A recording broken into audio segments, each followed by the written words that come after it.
I'll be sitting here anyway. Coffee's cold already, but whatever. My son threw a housewarming party at his new house. Beautiful place, expensive neighborhood.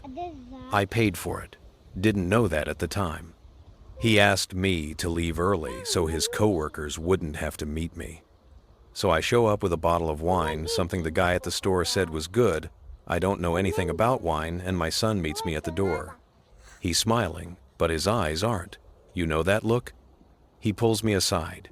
Kitchen's right there. I can see people laughing. Someone's holding a cheese plate. He says, real quiet, "Dad, listen, people from work are here. Would you mind heading out a little early? I don't want to have to explain, you know, things. I stand there for a second. Then I say, sure, of course. What else am I gonna say? I leave, get in my car. The radio's been broken for 3 months, keeps cutting out on the left speaker, drives me insane. So it's just me and the sound of my own breathing, which is never great when you're upset. My chest feels tight. Then my phone buzzes at a red light. Bank notification. Request to reverse transfer of $48,000 has been denied. I read it 3 times. My mouth goes dry. Transfer? What transfer? My hands are shaking, not a lot, just enough that I have to grip the steering wheel harder. The light turns green. Someone honks. I pull into a gas station parking lot. I call the bank. Forever on hold. Feels like half an hour. Some guy finally picks up Derek or Darren, whatever. He confirms it. Transfer went through 3 days ago. From my account. Not his, mine. 3 days. I haven't checked all week. I feel like I'm gonna throw up. There's a woman pumping gas 2 spots over, yelling at her kids in the back seat. I watch her for a minute. Seems easier than thinking. I call my son. Straight to voicemail. His voice sounds cheerful on the recording. Hey, leave a message. I call again. Same thing. I keep thinking about all the times I helped him. When he needed the down payment, I gave it. When the contractor screwed him over, I was there. Not just money. I drove 2 hours each way to help him pick tile. Stood in Home Depot at 6 in the morning because he said that's when they restocked.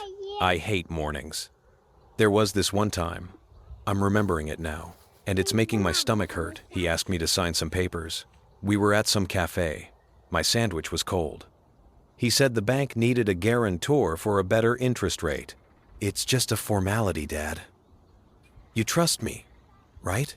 I trusted him. Of course I trusted him. I signed while eating a cold sandwich. Next morning, I drive to the bank instead of work. They print everything out, pages and pages. My signature's there, over and over. I recognize the loop and the J. Everything's legal. The banker keeps saying things like primary guarantor and legally binding. She's trying to be gentle. It's not working. Those papers I signed? I'm the guarantor on a credit line. How much total? I ask. She looks down at her screen.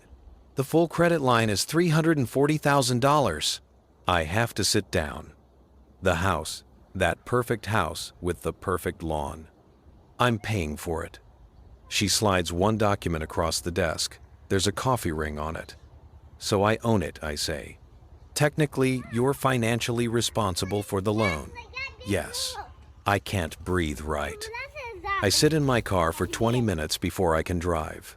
Maybe there's an explanation. Maybe I'm the one who screwed up somehow. Maybe I forgot I agreed to this? No, I didn't. I drive back to his house that evening. My hands are shaking when I ring the doorbell. I don't have a key to this place. Never did. And he opens it looking annoyed. The party's over. Just a few cars left. Some guy's loading a truck in the driveway. Dad? What are you? I walk past him, into the kitchen. I'm revoking the guarantee. Today. He looks at me like I'm being unreasonable. Dad, wait. Come on. Not now. Let's be reasonable. Reasonable. That word. I'm revoking it, I say again. You're going to ruin everything. You know that, right? Everything I built. I almost laugh. You didn't build it. I did. He stares at me. For a second, I think he's going to apologize, maybe explain, maybe say he made a mistake. He doesn't. He says, "What were you gonna do with it anyway?" I leave. 3 weeks later, the bank calls him. Without the guarantee, the loan doesn't work. They list the house for sale. He calls me twice. The first time, I pick up. He's angry. Says, I'm being petty. Says, I'm punishing him for nothing. I hang up. The second time, I let it ring. Now I'm here. Same kitchen, same cold coffee. The house is quiet. The fridge hums. That bottle of wine I brought? Still in my car. I saw it this morning, unopened. My phone's on the table. There's a text I haven't opened.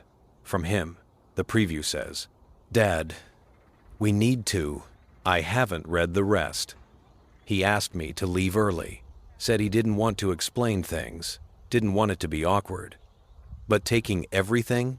That wasn't awkward at all. Maybe I'm the idiot here. Maybe I should have asked more questions. But I don't think so. I should make fresh coffee. I'll do it in a minute.